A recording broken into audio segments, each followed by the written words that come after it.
Hello, fellow young people. Hi, hello everyone, welcome in. My name is Jer, and is it hot in here or is it just you? I went to a Twitch convention over the weekend and I think I caught a cold. So please excuse this. Today we are going to rank all 12 of the gothic bride looks from the Boulet Brothers Dragula episode 3. I don't know why saying that phrase was so hard last week, but I did 7 takes. I'm not lying. 7 takes of announcing what I was doing. Also, this is a weird disclaimer to start up the video, but if you're some weirdo who's going to spoil the finale like someone did on my review, I will block you and your comment will never be seen. You will never be able to comment on this channel again. I am currently sitting at 84 blocks on YouTube. 84 people that I have blocked from commenting on this channel. Let's get into it. So I am just going to be doing the bridal looks, and I'm gonna be evaluating this based on only the look itself. So it may be a little inconsistent with things that I said in my actual review, because this will not be evaluating performance or how well they sold it, simply the visual. That visual parameter being gothic bride. So I'm looking for things that look bridal. I'm expecting gowns that hit the floor. I'm expecting volume. I'm expecting structure. Pops of color are great. Interesting shapes and designs. In the number 12 spot, starting us out, oh, how the mighty have fallen. This diva was in my top every single week so far and is now my number 12, and that's Disasterina. I hate to say it because I really like this look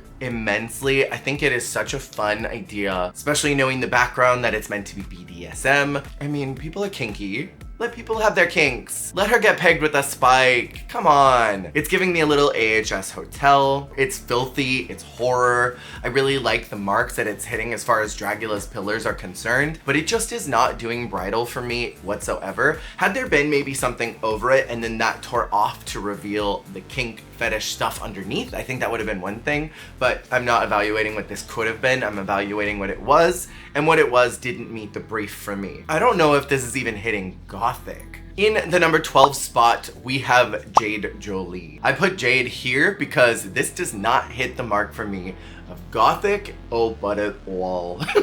This is so far from goth. This to me is very bridal, even though it's tacky as hell. Like, it looks so Party City with those beads. Like, I'm thinking about that whole section of Party City where it's just like spools of beads that you can get to like string up in your parties or whatever. This looks like a diva who's about to go out to Vegas and get married, or is currently in Vegas. I love the garter. That is so sexy. I think the hair is great. I would have loved if it was just a little bit more voluminous back here. Like, it's just missing, I think, something to punch it up. I like the structure of it. I think there are parts of the design that are giving me gothic, but it's just not punching enough.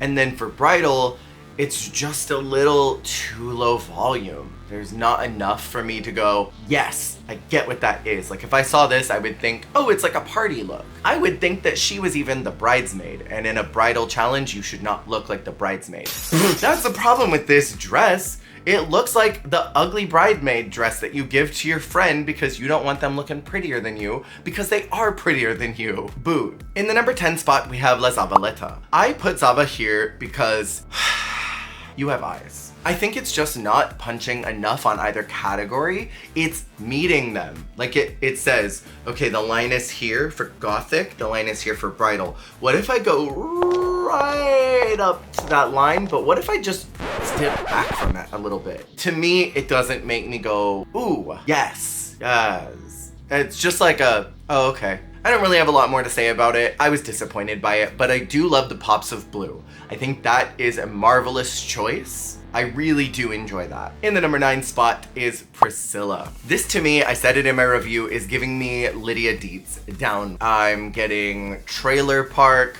which is very much in Priscilla's wheelhouse.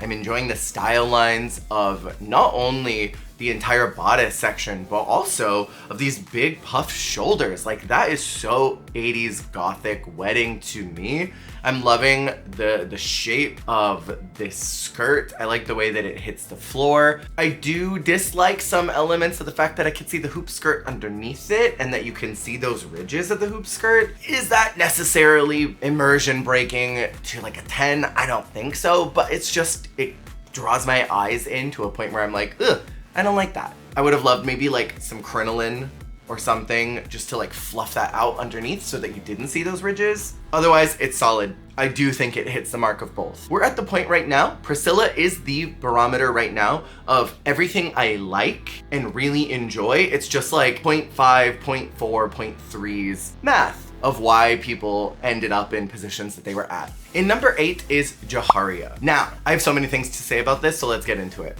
I love blue. Love blue. I think that it's a really interesting perspective to go with blue and black. Blue being the primary color, black being the accent color. I think that's cool. I love the gloves. I love the way that it's all styled. It is volume down. I love this big ass train. Like, that is so bridal to me. There are some general construction problems that I'm having with it that bring it out of bridal into prom. And you can see a lot of those wavy lines that are happening along the sides of that skirt. To me, there are elements of that are bridal. But you look at the way that the fabric choice is, it's almost that, I can't think of another word to describe it other than pageant gown material. The one that is that super hyper texturized fabric that almost looks like bark or animal print or something blended into one. The construction of that with that print bring it to something more junior and not necessarily to an adult function like a wedding. I think what's happening up here on the breast line, the way that it spikes up, that to me is so gothic. I really enjoy that. I love the little change of doing blonde hair. I don't know if this particular Dolly Parton Platinum Blonde looks great on Jiaria's face, especially with the really graphic white makeup. I think if she was going to do blonde, it needed to be so big. Like, it just really needed to do the Dolly Parton thing and just be huge, like a mound of hair. Big southern hair, higher up to Jesus. And I think maybe that would have brought it to pageant, and that's why she didn't. But I feel like this little subtle lady bun is really not giving me bride at all. It needed to be more exaggerated, even if it had just been like a mess of like a circular shaped hair, like Srimala. Oh, we gotta pull up that photo of Srimala and put it right here with just like tons of little flowers in it. I think that would have punched it up a little bit, because there's small elements that are like, this is junior, this is not adult. So that's why it's lower, but I love the idea of it. And I'm saying a lot about it because I really like where it was going. This is a great idea. There were small, subtle style changes that could have punched it, that would have brought this to like number 2 for me, I think. In the number 7 spot is Blackberry. This is bridal down. Absolutely, like I fully get the bridal idea. I love the way that this has been constructed. It's like a little tiered cake. That lace is beautiful. This is so classic glam. I really enjoy the neckline. I love the hairstyling. I think the idea of what this entire dress is perfection, if only for bride. I don't see a lot of the gothic part. I don't even think this necessarily needed to be black to be gothic. It's just missing that touch, that subtle thing that brings it to the next level of gothic. And I'm thinking maybe the red was supposed to punch that story. It has been explained to me in the comments of the last video what this is meant to be, and I understand the look now. And so maybe that's what was supposed to guide the story, but I just don't know if it pushes enough. To me, this looks very like New Orleans. I enjoy all the elements of it. It just needed something. God, it's such a clean, pretty look. I don't want it to change, but it's just missing that thing that brings it to gothic. Next is JK, and listen, Linda, listen. I'm happy that Jay won because the performance overall was solid and that groom was what I think the selling point was. I still think there are people that had stronger looks. To me, this absolutely gives a gothic bride. There's something super graphic about the fabric choice. I love that it's an inverted bouquet. It's very agender, which I love, but also retains a lot of that soft femininity of what you would expect from a bridal look, and I enjoy that. Every beat is being hit with this look. Where I think maybe it's just lacking a little bit is in the shape of the gown. It's just missing some of that bigness, which is why it's lower. I think the groom is what pushed Jay all the way up, and if I was evaluating both, Jay would be so much higher on this list because I think both pieces together side by side, that was the moneymaker. In the number 5 spot is Eva. I love this look. I love that it is a Spider Queen bride. It is giving me some classic horror references. It's nummy. This is so good. I love the shape of the dress. It is giving me like body bag almost. I love the bouquet being covered in those webs. I love the hair on the top. The makeup is incredible. The fact that it looks like it could be walking down the aisle. It was so hard to determine where everybody needed to go in each one of these positions because they were all pretty evenly matched. This hits every single mark of gothic and bridal, combines them into what I think of when I think of Eva Destruction, and it's damn near flawless. I mean, come on, look at it, look at the material. In the number 4 spot is Abora. In my review, I said that Abora was my number 1 and I stick by that, and that has everything to do with the presentation. But when you actually look at this garment in still, it does leave you wanting maybe a little bit. Some garments walk better than they are editorial, and I think that is a lot of Abora's drag. I think a lot of this drag is so cool when it's moving, but when you stop it, it's maybe a little bit less impressive. And that's kind of what I thought about the performance look last week. It was cool that it was standing there, but then when it's in a static photo, I think, oh, okay. But this is very Abora. I love the hair. I love the way that they are holding that bouquet. I love that it's almost wilted and falling apart.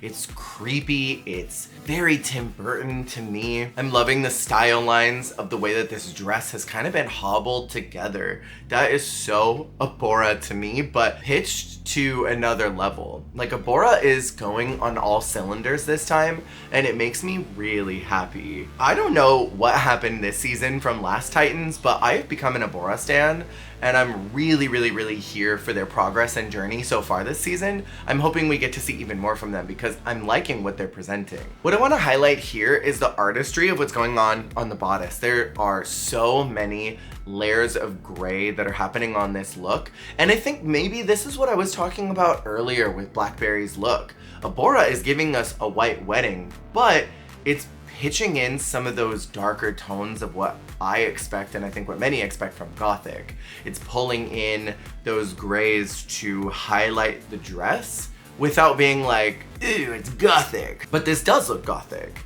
because it's in gray scales, and I think that was a smart way of thinking while also doing white. Brilliant. In the number 3 spot is Cynthia doll. It looks like dripping metal. Holy smokes, Cynthia looks good. I love the hair. I love the veil so much. I don't know what that material is, but it looks like liquid flowing from her body. I don't know how she did that.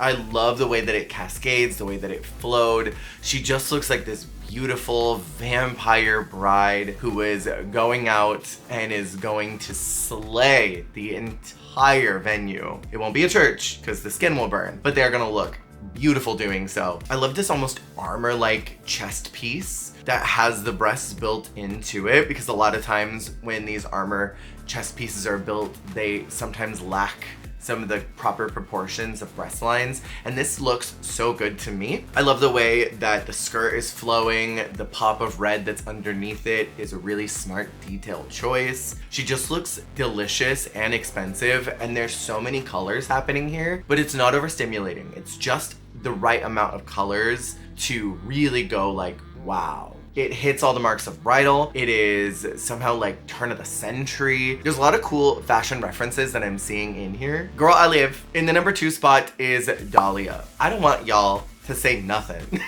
This is classic drag. Now, Dalia's groom deserved a bottom spot. That made this whole look booger, but we're only looking at the bride. This to me looks like it popped straight out of like a vampire comic book. Like you were to take a story about a vampire who's getting married and she rips somebody's heart out of their chest and brings it as her almost like wedding ring to her groom to be, and they just luxuriate in this blood of this victim that they sacrifice to consummate their wedding. I love the shape of the neckline. I'm loving the way that it all cascades down. That hot brocade that's in the middle. I love all the different textural choices. This has been constructed immaculately well. And then the hair also giving spikes is so cool with those just beautiful clean flowers. It presents to me almost like an Addams Family type of vibe. This just glamorous monster who's just a big ol' freak and a weirdo, but is dressed in couture. I